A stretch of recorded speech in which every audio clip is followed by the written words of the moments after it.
जय हिंद दोस्तों, नमस्कार। चलिए दोस्तों, इंडियन ज्योग्राफी में जो मिट्टियों का करण चल रहा था, इसमें चलिए आप दोस्तों बताते हैं शुष्क मृदा है। ठीक, एयर सॉलिड। चलिए दोस्तों बताते हैं शुष्क मृदा है।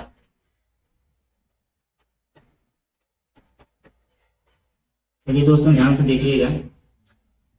शुष्क मृदाओं के बारे में थोड़ा बेसिक जानकारी दे देते हैं। पहले तो इसका रंग देख लीजिए। ठीक, शुष्क मृदा का रंग कैसा होता है। तो अगर देखा जाए शुष्क मृदा का रंग जो पहले भूरा, मतलब भूरा होता है। भूरा, एकदम गाढ़ा भूरा नहीं, हल्का भूरा होता है। ठीक, और इसकी दोस्तों जो रचना में जो बलुई और लवणी होती है, अगर देखा जाए संरचना संरचना दोस्तों अगर देखा जाए तो बलुई और प्रकृति से जो लवणी होती है। बलुई और लवणी होती है। ठीक, इसका रंग दोस्तों भूरा होता है, संरचना बलुई और लवणी होती है। कुछ क्षेत्रों में जो मृदाओं की नमक की जो मात्रा इतनी अधिक होती है ना, कि जो है यहाँ पे जो वाष्पीकृत करके जो है इससे नमक प्राप्त किया जा सकता है कुछ जगहों पर। एक चीज दोस्तों ध्यान दीजिएगा, यह जो शुष्क और उच्च तापमान की तीव्रता से वाष्पीकरण के कारण जो है इन मृदाओं में जो नमी और हिम्मस कम होती है। अगर देखा जाए जो शुष्क मृदा है, शुष्क मृदा में देखिएगा शुष्क जलवायु। ठीक, शुष्क जलवायु, उच्च तापमान और तीव्रता से वाष्पीकरण के कारण, तीव्र वाष्पीकरण।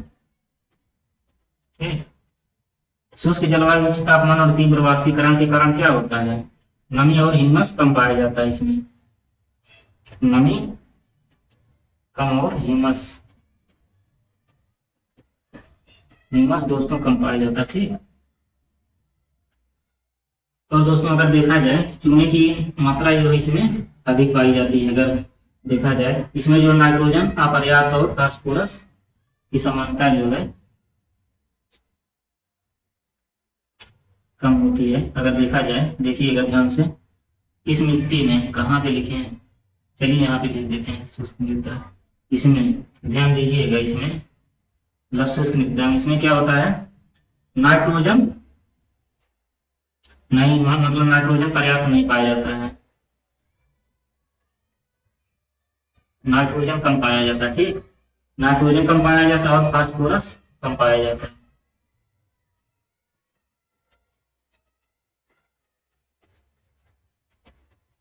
नाइट्रोजन और फास्फोरस दोस्तों कम पाया जाता है। ठीक, और नीचे की ओर जो है जाने पर, अगर नीचे की ओर दोस्तों जाएंगे, मान लीजिए यही है।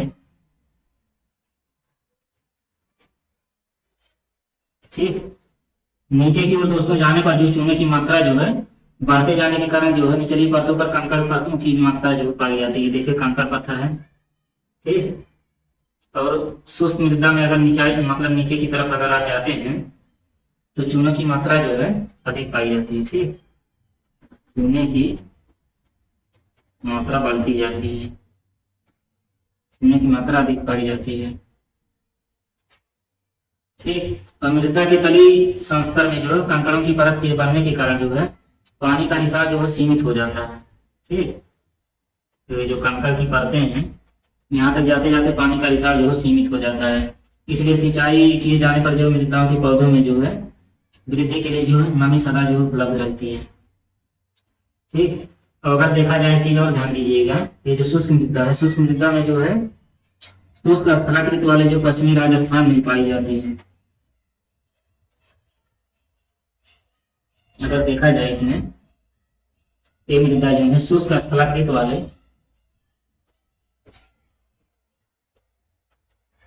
ठीक, शुष्क स्थलाकृत वाले पश्चिमी राजस्थान में,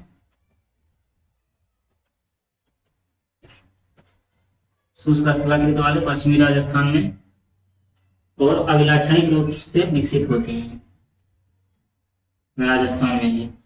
और ये मृदाएं उर्वर होती है कि नहीं, इसमें उर्वरता कम होती है, उर्वरता कम पाई जाती है। ठीक, उर्वरता कम पाई जाती है क्योंकि इसमें ह्यूमस और जैव पदार्थ कम मात्रा में मिलते हैं। ह्यूमस प्लस जैव पदार्थ। जैव पदार्थ कम मात्रा में मिलते हैं। ठीक, ह्यूमस और जैव पदार्थ कम मात्रा में पाए जाते हैं। यहाँ तक दोस्तों अच्छे समझ में आ गया होगा, उम्मीद करते हैं। ठीक, तो चलिए दोस्तों आगे बताते हैं। इस शुष्क मृदा में थोड़ा देखिएगा ध्यान से।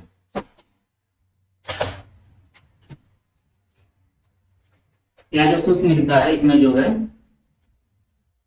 वैसे भी इसमें कुछ बचा नहीं है, जो था सब बता दिए हैं। चलिए दोस्तों इसके बाद देखते हैं लवण मृदाएं। ठीक, कौन सी मृदा है? लवण मृदाएं।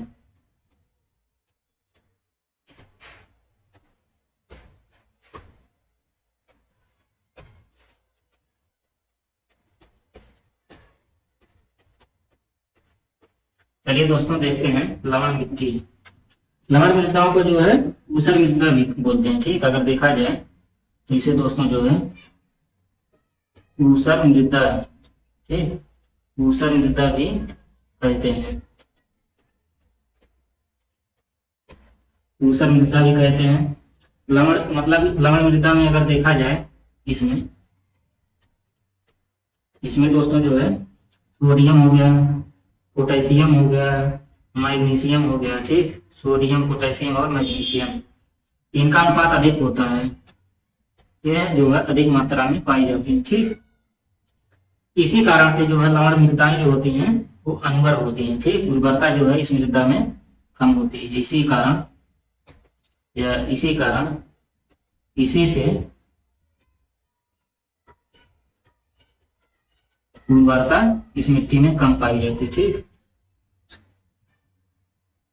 और एक चीज और ध्यान दीजिएगा, ये जो लवण मृदा है, लवण मृदा में इसमें जो है किसी भी प्रकार की वनस्पति नहीं होती है। ठीक,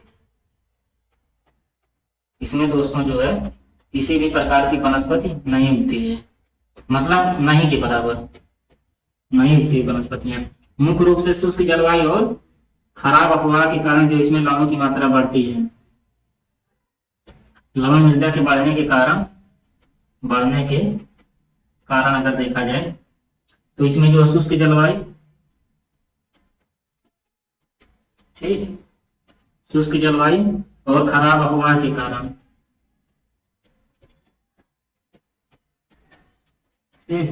शुष्क जलवायु और खराब आबोहवा के कारण जो है इसमें लवण मृदाएं, मतलब इसमें जो लवणों की मात्रा जो बढ़ जाती है। ये मृदाएं शुष्क और अर्धशुष्क तथा जलक्रांत क्षेत्रों में पाई जाती है। अगर देखा जाए ये जो लवण मिट्टी है यह जो है शुष्क प्लस अर्धशुष्क है। ठीक, शुष्क और अर्धशुष्क तथा जलाक्रांत क्षेत्रों में पाई जाती हैं। जलाक्रांत क्षेत्रों में पाई जाती हैं। ठीक, इसमें अगर देखा जाए दोस्तों नाइट्रोजन और चूने की कमी होती है। ठीक, नाइट्रोजन और चूने की कमी होती है। नाइट्रोजन प्लस चूने की कमी पाई जाती है। ठीक, उम्मीद करते हैं दोस्तों यहाँ तक अच्छे समझ में आ गया होगा। ठीक, अब यहाँ तक कोई दिक्कत नहीं होना चाहिए। चलिए दोस्तों इसके आगे बताते हैं, थोड़ा सा और बचा है। तो जो लवण मृदा है, लवण मृदा में थोड़ा सा और आगे बता देते हैं। ठीक, अगर दोस्तों देखा जाए लवण मृदा है, लवण मृदा जो अधिकतर प्रसार जो पश्चिमी गुजरात और पूर्वी तक जो है डेल्टा में हुआ है। अगर देखा जाए इसका विस्तार जो है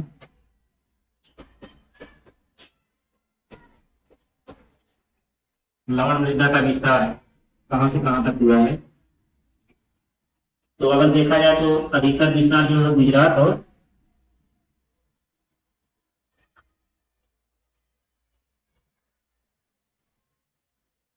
ठीक, यहाँ पे अगर देखा जाए तो गुजरात और कहाँ पे हुआ है पूर्वी तट डेल्टा, इधर पूर्वी डेल्टा है, यहाँ पे पश्चिम बंगाल, यहाँ पे हुआ है पूर्वी डेल्टा, यहाँ इसका विस्तार हुआ है। पश्चिम बंगाल के सुंदरबन क्षेत्रों में यही बताया नहीं, यहाँ पे जो है यहाँ सब जो इसका विस्तार हुआ है। कच्छ के रण में नमक के कण के पकड़ी के रूप में जो है सतह पर ये जमा हो जाते हैं। कच्छ के रण जो है ठीक, उम्मीद करते हैं दोस्तों यहाँ तक अच्छी समझ में आया होगा। इसके बाद चलिए देखते हैं कि जो डेल्टा प्रदेश में जो समुद्री जल के भर जाने से जो है लवण मृदाओं के विकास को बढ़ावा मिलता है। जो डेल्टाई क्षेत्र है, इधर गंगा नदी डेल्टा, उसके बाद ब्रह्मपुत्र नदी डेल्टा, ये सब जो डेल्टा क्षेत्र है, इसमें जो नदियों का जल जो है समुद्री जल के जब भर जाते हैं तो उसमें लवण मृदाओं के विकास को बढ़ावा मिलता है। अत्यधिक सिंचाई वाले गहन कृषि के क्षेत्र में अगर देखा जाए तो यह जो हरित क्रांति वाले क्षेत्रों में जो है उपजाऊ जलोढ़ मृदा की जो है लवड़ी जो है होती जाती है। ठीक, हरित क्रांति अत्यधिक सिंचाई वाले गहन कृषि के क्षेत्रों में अत्यधिक सिंचाई वाले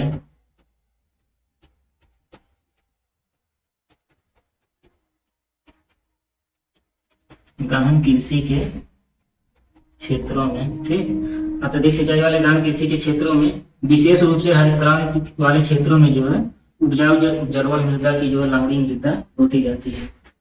तो उम्मीद करते हैं अब यहाँ तक अच्छे समझ में आ गया होगा। वैसे यहाँ तक कोई दिक्कत नहीं होगा। चलिए दोस्तों, इसके बाद नेक्स्ट वीडियो में बताएंगे। अगर इसमें कोई चीज समझ में नहीं आया होगा तो कमेंट बॉक्स में कमेंट करिएगा, उसको फिर एक बार बता देंगे। ठीक, चलिए दोस्तों, मिलते हैं नेक्स्ट वीडियो में। तब तक के लिए जय हिंद दोस्तों, नमस्कार।